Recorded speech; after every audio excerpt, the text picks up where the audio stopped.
Everlove TV. But you to put a bar surprise me na ma. I am a put up a po. You to put a balana biana. Ya jibaza. Ye to prola tosh ye jinya malafia. Ya gbenye yoji gwada. Akagba aganyanka katokere na Ghana to Kolkata. Ya national team Black Star. Abo pugani play Nigeria agba. Shikaba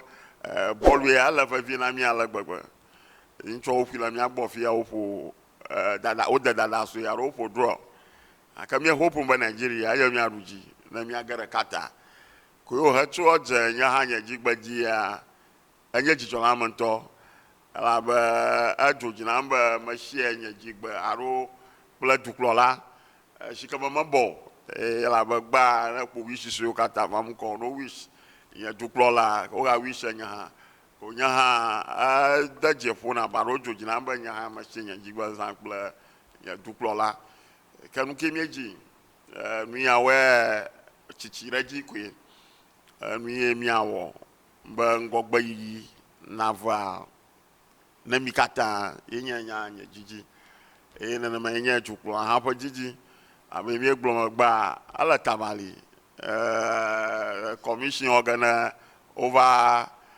interchange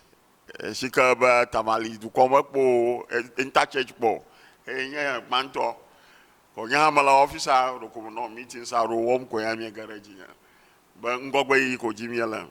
na mia pa Ghana du kompla Anloga kata ma chomo po bo ya ba gba nya ma glomba nya pa blaster gba nya jiruga ala ba jigbazan o share play duklola planya aya mi aruji aba yin cho mi to mi amba le duklola for update 28 I wish you well ba ojagba na gro ha na agara ka ha mi adwire Nigeria ko ha qualify aha yire kata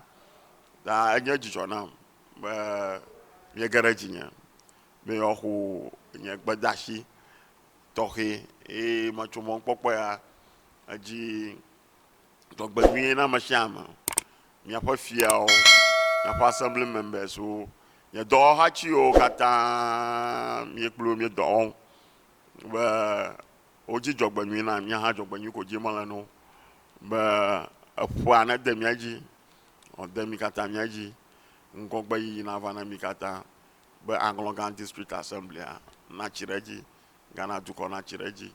yenya gbadashi ayi na Jubilee radio play Everlove TV ba mi awe don mi o mi anu mi afa gba mate kwa odago mi awe don mo chumo popo ya dakpe na mi ba mi garage nya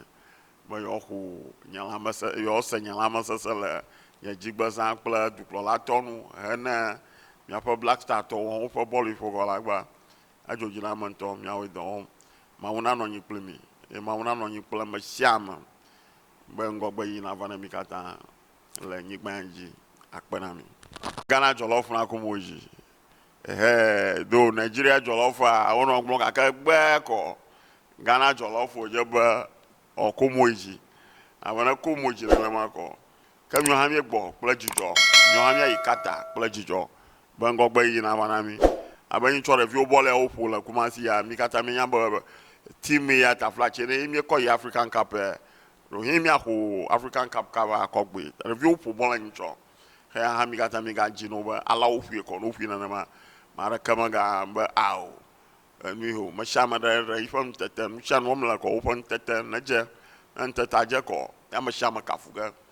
da agba nya ma glomba Ghana jollof na ko boyji le agba pon kaka ma